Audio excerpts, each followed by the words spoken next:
Hey guys, and welcome back to Spider-Man Shattered Dimensions. Noir's arc is over now, so it's time to move to the world of a few years down the line for the final 2099 level. I didn't want to reuse the World of Tomorrow line.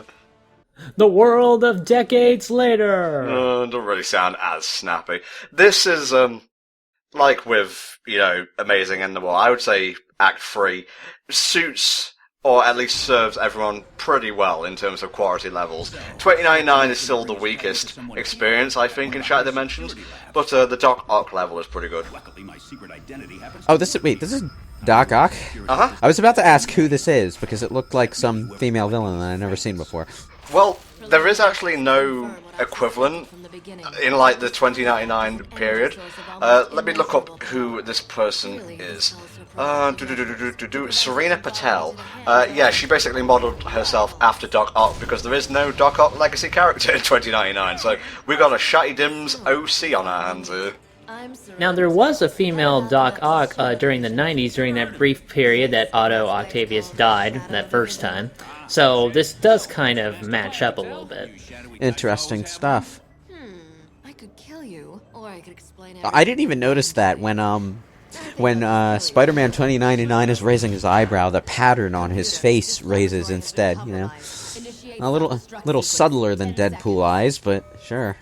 10 seconds? That's barely enough time to come up with a clever explosion-related quip.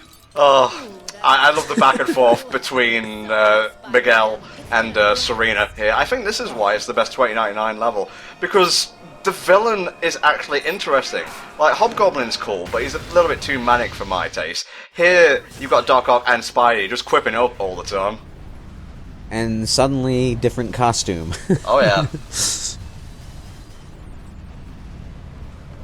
I suppose you want to know about it, don't you? You want the little bit of trivia that I have here? Yes. That'd be nice, yeah. Okay, the spider armor. Peter Parker wore the spider armor only once during his long stint as the Amazing Spider-Man, but its design has stood the test of time and only grown more popular over the years. The pseudo-metallic compound Peter created to defend himself against the high-caliber firearms of the new enforcers is cheap and commonly available in 2099, making authentic reproductions of spider armor a Halloween staple. Miguel O'Hara dug this one out of his closet. Its first appearance was in The Web of Spider-Man issue 100 in '93.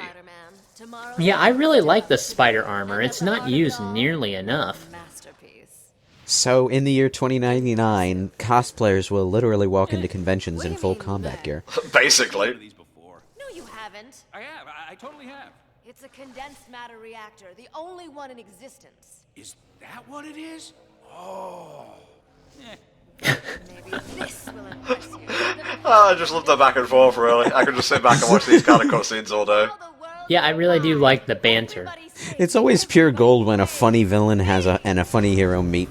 Yeah, you know? This is why I would put the Doc Ock level above the Hobgoblin one, because I do like Hobgoblin's like personality in this, and being voiced by Stephen Bloom doesn't hurt, but just like the way Miguel and Serena, for lack of a better term, rub up against each other is just that much more funny. There's a lot of bullshit in this level, don't get me wrong, it is a 2099 level, but well, I guess I'll talk about that when we get to it.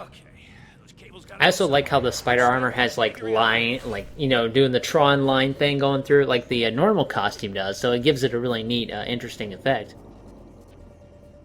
Yeah, I think I totally get where you're coming from, Tom, with the way this kind of level is at least presented so far. Like, it's much more fun. Yeah. In general, like, all the other Spider-Man 2099 levels so far have been kind of really serious. So they've kind of had this kind of awful lack of anything about them. Yeah, a little bit too try hard, you might say. Yeah, whereas this one's just sort of let loose, and it's doing so much better for it. Granted, we have to deal with more genetic abominations, but at least we know now that they all came from Serena Patel, the Doc Ock of, well, Shatty Dim's version of 2099. She's responsible for, like, Hobgoblin. I think in the credits, you see, like, a whole fucking fleet of Hobgoblins, which is pretty cool. Yeah, you remember that part when Scott Pilgrim had to fight Serena Patel? She was, like, the first evil ex-girlfriend? Swing and a miss, Eldragon, swing and a miss. Yeah, alright guys, okay. Watch the movie sometime, it's actually good. Read the graphic novels as well, because they're even better. Okay, thank you. You brought it around. Read the manga. This goes on for a little bit longer than I would like, and there's also Suicide Bomber mini kind of abominations, and they're really fun because they'll just, as you might expect, explode, and the blast radius is pretty large. What, they didn't have anybody bigger? I'm getting a really big Halo vibe here. Well, it is the future.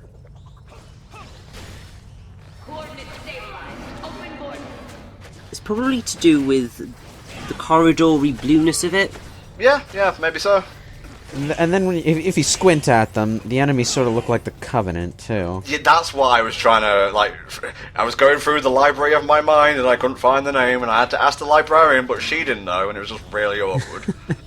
By the way, the library in Halo is also kind of a pain in the ass to play through anyway, so that makes even more sense. We would like to present the award of connecting jokes to the amazing Spider-Man. Thank you, Helldragon.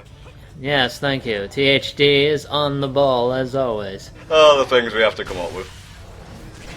Yeah, they can also, cloak themselves for some reason. They haven't got enough special features. That guy's got a Wolverine claw, you've got ones that explode. I mean, they're a different subcategory, so maybe I'm just nitpicking here. Those aliens also have spider armor.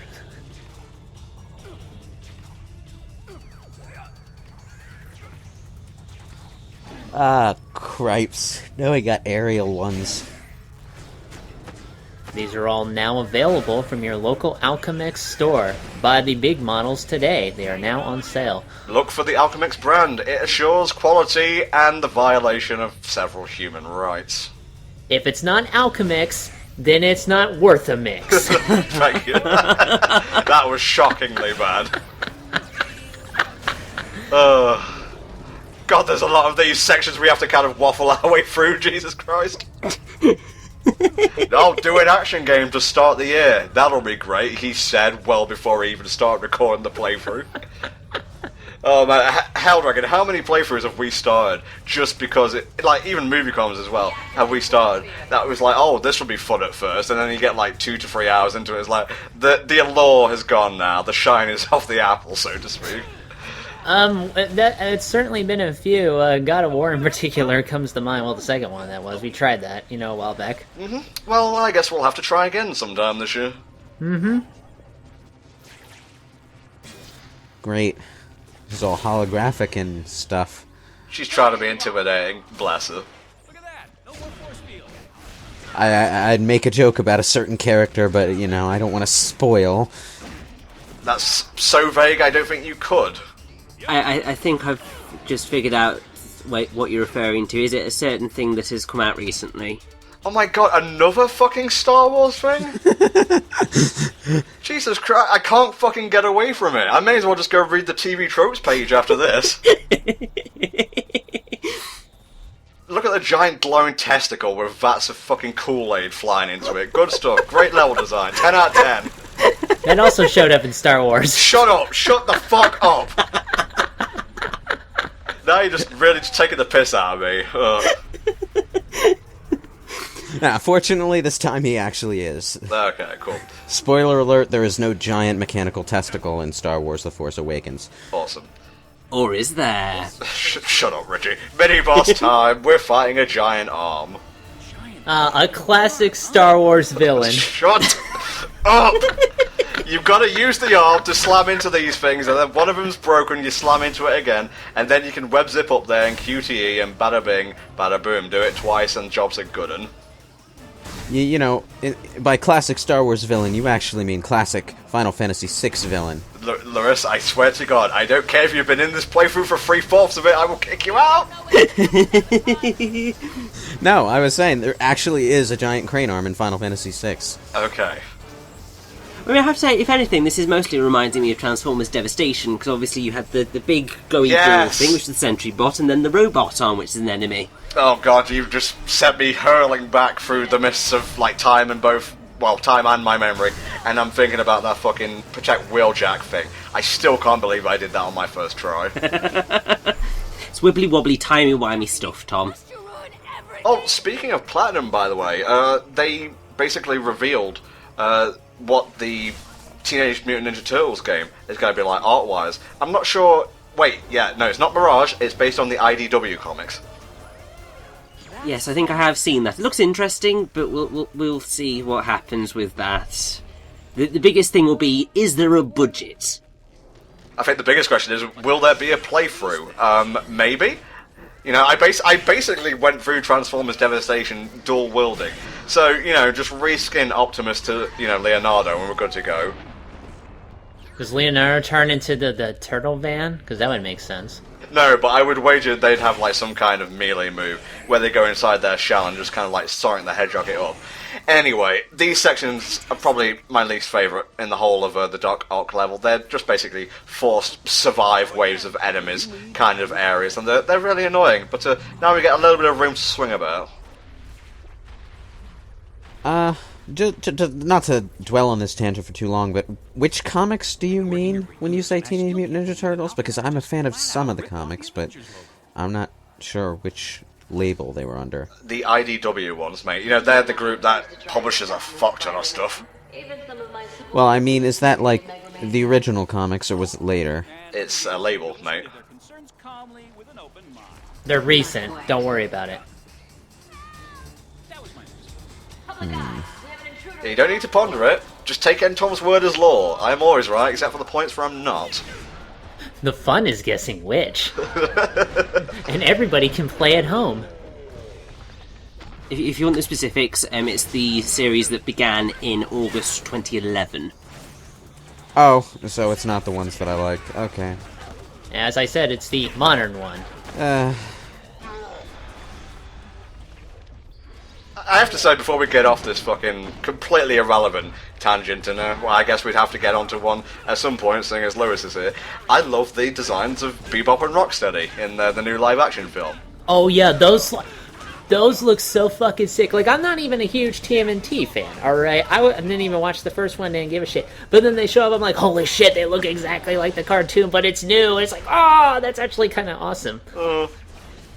But yeah, we'll try and get around to the TMNT game, if just for the fact that Richie is a platinum, not...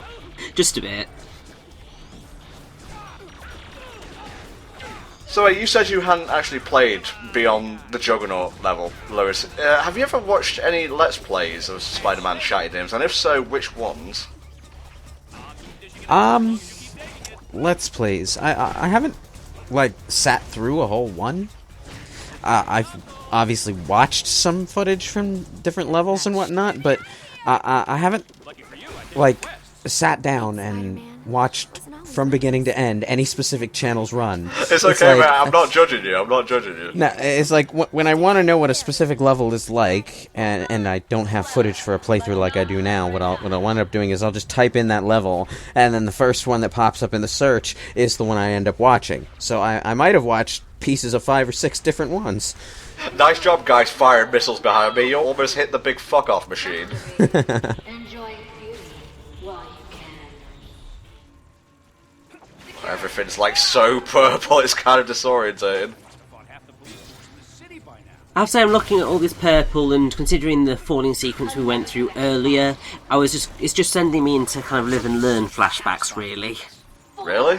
And I don't recall the prevailing colour in that particular sequence being purple. It was mostly like black and you know, the white stars. And you've got the blue planet in the background. Don't forget the yellow of Supersonic and Super Shadow.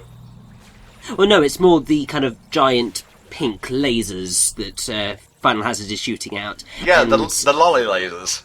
Doc Ock's arms look very much in the same vein. Okay. Almost forgot the scientist back there, Tom. Not being a very good Spider-Man here. I'm trying, man. I'm trying my best. The self-interested Spider-Man. Well, this is Richie doing all this. I think you're fine. Oh, that's true. Oi! I didn't choose to be 2099. Well, you know what they say about being a Spider-Man. Great power, great responsibility, and all that jazz. 2 down, 2 to go. Well, the scientist can. Who knew? Come on, what do you got? I don't have to beat up you guys, but it's got to feel really good. So here's a question: can you decide what order to go through these in, or is it still just linear? I honestly can't tell you off the top of my head. I know for like every 1 or 2 you take down, you fight the mech arm again. You remember this scene from Star Wars where Kylo Ren just like kung fu'd a bunch of guys all at once? That was a great part in that movie. Isn't this like the room at the end of Return of the Jedi where fucking Vader throws Palpatine down the shaft? How did we even get onto this Star Wars tangent to begin with? I can't even remember right now. I don't know, I'm just fucking around, man. I don't know, the shaft looks a bit big. Maybe it's compensating for something? Okay, didn't really need to hear the words big and shaft in the same sentence, thank you very much. Wow, Rishi is just really feeling it right now. Okay, let's beat up this last couple of guys and move on. You know what? Fuck it, I'm not even going to fight him. Tom, you really shouldn't have said really feeling it after what was just said. Okay. Discharge. Well, I'm sorry, okay, you know me, really anal retentive commentator, just trying to get through the level, but no, we gotta fucking bring up Star Wars all the time. Okay, that was even worse word choice. Wait, what was said? Anal retentive.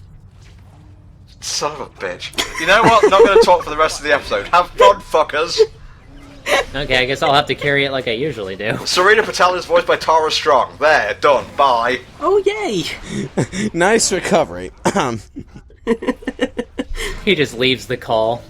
Tara Strong's awesome. Tara Strong's in fucking everything. Like, she's like the new Harley Quinn now, and I don't know, I don't really... It's alright, but I much prefer the original, the new version of Harley Quinn. It's just like, you know, the original, but it's a bit more squeaky, as is befitting Tara Strong. Also, she goes a wee bit overboard on Twitter with the whole persona, but then again, who am I to talk? I'm back now, by the way. I don't have to announce myself to come back, you know.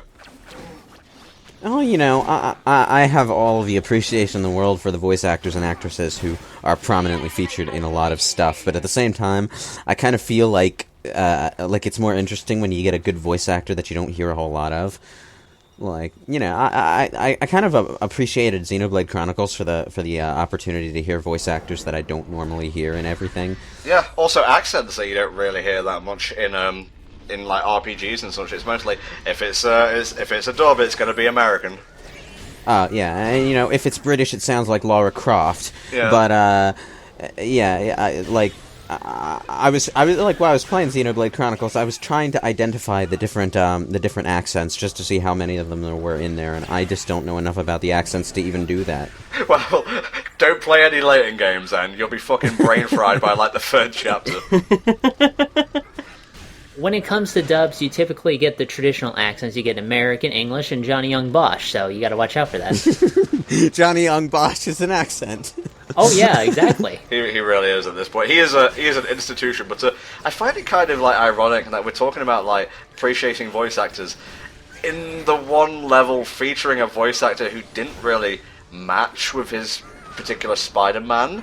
Like Dan Gilvezan does a great job. He's always got like a bit of pep to his delivery. You know, he's obviously enjoying the hell out of what he does.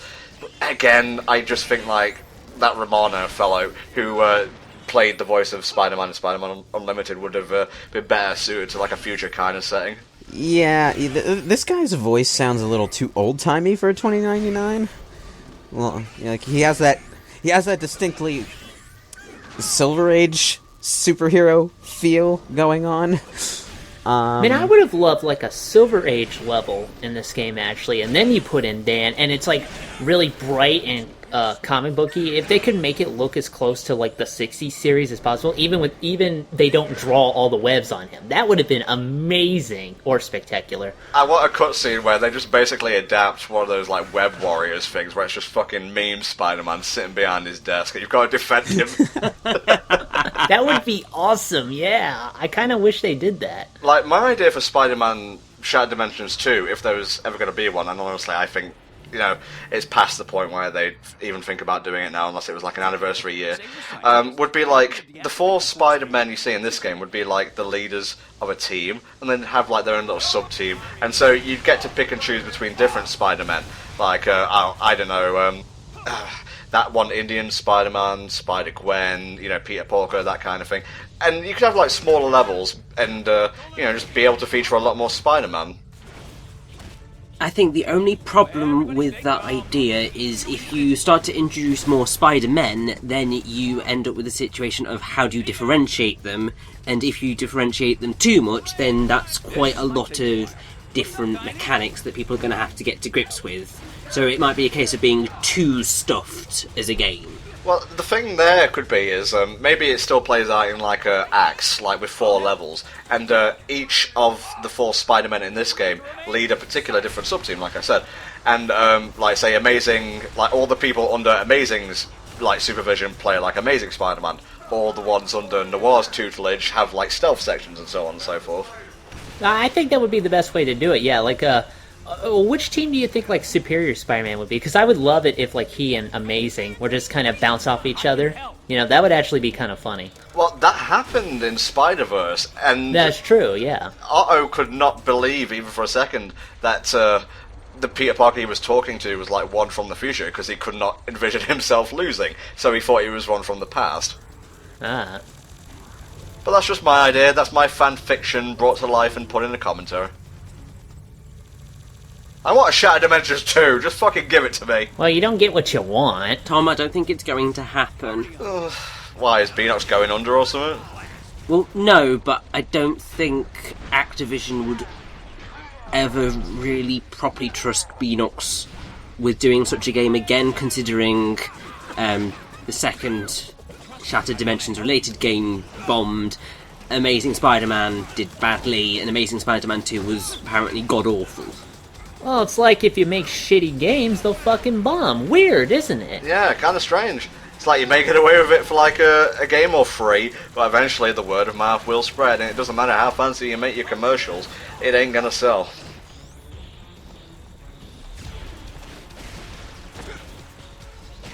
Aw, man. You know, it's funny, though, because some of the worst games have had the highest sales figures in their series, but then the game that followed, which was, you know, significantly better, had worse sales. Like, the big one that comes to my mind is Devil May Cry. Devil May Cry 2 sold so many copies.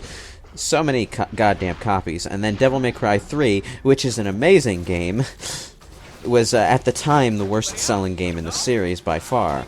Because Devil May Cry 2 was awful. Well, yeah, that's the thing. When word of mouth spreads, it doesn't matter if devs improve or not. They're fighting an uphill battle against, like, you know, like, especially nowadays with, wow, we're getting, like, really in-depth with politics here, but, like, with the social media moving things and information along so fast, it can be just like an uphill battle. Yeah, exactly. So, if you just make a good product ahead of time, then, you know, you can avoid that backlash, but... You know, that clashes with the budget, obviously, and we can't have that. That's not for us to worry about.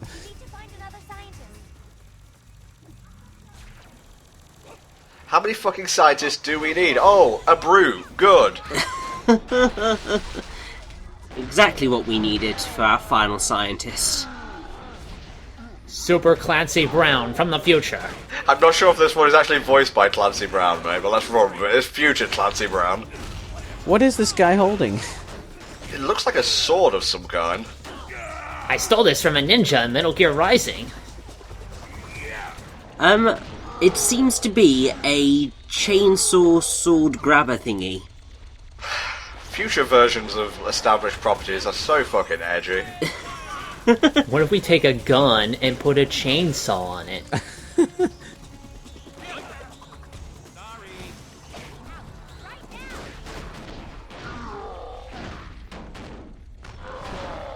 Well, that's not what you do with a Kurgan. I do like the sound effects when you're like hitting guys in slow motion. I was about to say, Ka-dunk, ka-dunk, just that really satisfying sound of like fist hitting metal. Although, does Spider-Man 2099 use his fists? Because most of the time it looks like he's scratching at people. Yeah, he has like claws on his gloves, I believe, or his gloves are claws, one of the two. Man, that makes no sense for a spider. Well, you know, there's been certain things, like certain issues that I can't really name off the top of my head, where Spider-Man fights dirty, and I specifically remember one thing, and I believe it was a villain related to, like, Kraven, but don't quote me on this, where Peter, or it was a Spider-Man, let's just go with that. He basically put his fingers on her face and pulled back. Oh yeah, it was an apprentice of like Craven or related to him or whatever, and he used his like stickum powers, which again I've got no better name, and he does that to like Osborn. He's done that to like Osborn before too. Like when you fuck with Spider-Man, he's really man. He will fucking end you. Like he will fucking hunt you down and make you regret everything you've ever done. And he's shown that side of him multiple times before, and it's not pretty. No, like that one time he fucking bitch slapped the Kingpin when they were both in prison together. Oh yeah, definitely. Threatened to like put webbing down his throat and all that good shit, which sounds like something Jack Bauer would do. Well, there's the Scorpion. Bye, Scorpion. Nice cameo, I guess. Yes, can I just point out that in that section where we have to save the scientists, I was just having Phantom Menace flashbacks because of the whole, gated laser fences that were preventing you from accessing the area you needed to get to. What was the function of that area, anyway? What does it power? The universe? What? Okay, we're good. Thankfully that didn't soft lock, and thankfully I got to keep that take. I got to keep that take in. Tom, edit that out. I'll do it in post, I guess. What the... Hi, welcome back to the Shattered Dimensions playthrough. We're just going on an existential journey together, and you'll notice we've returned back to the same point of origin, which is a lot like of the roundabouts we have in life. I can't believe I've let you live this long. Oh yeah, you let us live this long. Shut up, Serena. Give up now before I'm forced to destroy you. I don't want to, but I will. Patient woman, Spider-Man. But my patience is at an end. You're only talking so bad because you can't get into the room after me. Yeah, clunk, clunk, clunk. Just like pitifully banging on the door with the tentacles. And door open, please. Thank you. Oh man, like I mentioned in the last part, that happens sometimes. Like certain set piece doors will not open, or you'll go inside and it'll just close on you, and you got to restart the whole level. Ugh, that is nasty. Yeah, I had to physically turn off my Xbox 360 and turn it back on to get it to fix itself. Does this game have a PC version? I think it does, and I think it may actually be worse. Oh, jeez. I was gonna say, if it has a PC version, maybe modders have fixed it, I don't know. Then again, I don't see people like the modding community caring enough about Spider-Man Shattered Dimensions to put in that kind of effort. Maybe if it came to like alternate costumes and the like, they'd be all over it. Yeah, but those mods are easier to implement than bug fixes. I guess. I see, you can use the arm here to take care of the exploding guys. Doesn't make them any less annoying, but it is an alternative method you can use. Besides that, the mini-boss is basically the same as before, rinse and repeat.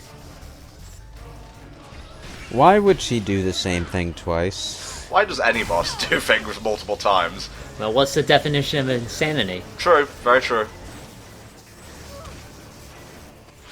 No!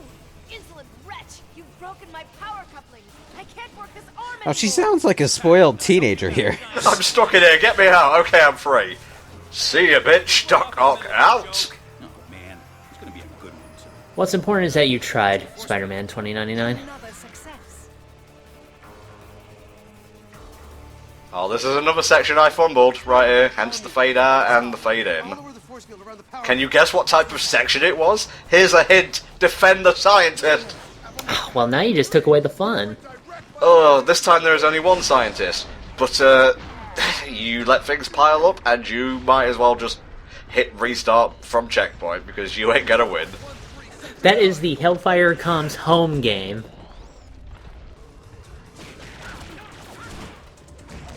I hate these kind of defend the helpless victim sections. Scientists, get over here and start fighting these guys. Yeah, look, I brought you your own set of spider armor. Let's fucking do this. That'd be kind of hype, actually.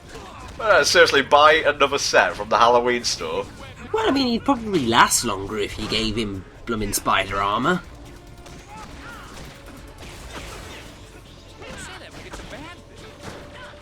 But yeah, I just totally beefed this section originally, and I was doing really well, and I was kind of mad that I would actually have to put like an edit point in this at all. I was very nearly about to restart the level when I fell through the level itself, but thankfully Madam Web saw fit to walk me back to a safe place, and we progressed as normal. Wait, that wasn't an edit before, where you just sort of popped back to an earlier point? No, that's just how it happened. Oh, the game must have a failsafe. Like in Sonic 06, if you go too far off the level, the game just automatically kills you. And this, I guess, it just teleports you back to the checkpoint without a load. Well, that's generous of them. It's kind of a basic thing in game design, actually, that you implement those kind of fail-safes. Yeah. Because no matter how thorough you are in your bug fixing, there is always going to be at least a slight chance of the collision detection failing at some point. Yeah. Can I just point out, I love how the scientist has a boss-like health bar. They need to do that, like, they need to subvert these kind of missions, but you actually fight the guy you're supposed to be protecting, and you're the one who deliberately fails the escort mission. Yeah, Scientist Supreme. Dealer of drugs, I guess. Yeah, give him, like, a lot of boss titles, and then you kill him like Mysterio in one hit. Oh, I love that. Again, I have to bring up how Mysterio, when he's unmasked in the Spider-Man 2 movie game, looks like Dr. Insano. Oh man, there's a lot of enemies here. Is this the last one? It should be. Thank Christ. Super Clancy Brown will take you all down.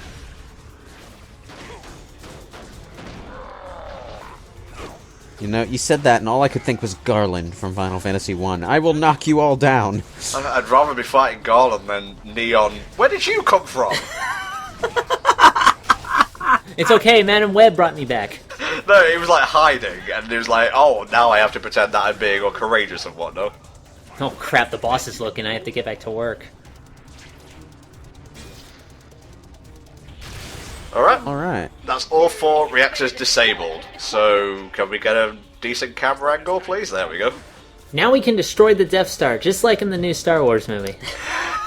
Okay, Miguel... Fuck you. Miguel kind of commented on this earlier, but I love how he brings up how the Alchemex logo pretty much ripped off the Avengers one.